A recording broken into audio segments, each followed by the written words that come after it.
Petrol, diesel तसंच घरगुती gas याच्या किमतीत दामदुपटीने वाढ केलेली आहे.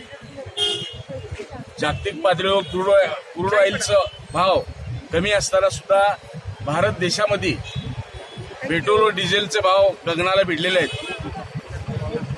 आज गॅस, घरगुती गॅस अक्षरशः महिला वैतागून गेलेले आहेत. जिथं गॅस 400 रुपये मिळत होतो ते गॅस आज 1000 रुपये, 1100 रुपयाला गेलेला आहे. ज्यांनी 2014ला 19ला मुद्दा दाखवला होता की पेट्रोल, डिझेल, गॅसचे दर कमी करू, परंतु तसं न करता या सरकारने तिन्हीचे दर फार मोठ्या प्रमाणात वाढवलेले आहे.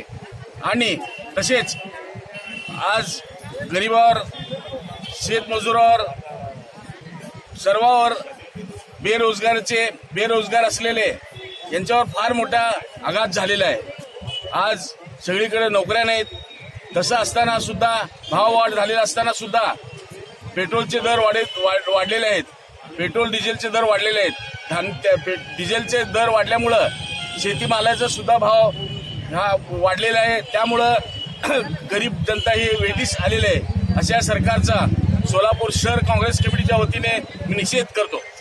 मोदी सरकार, मोदी सरकार.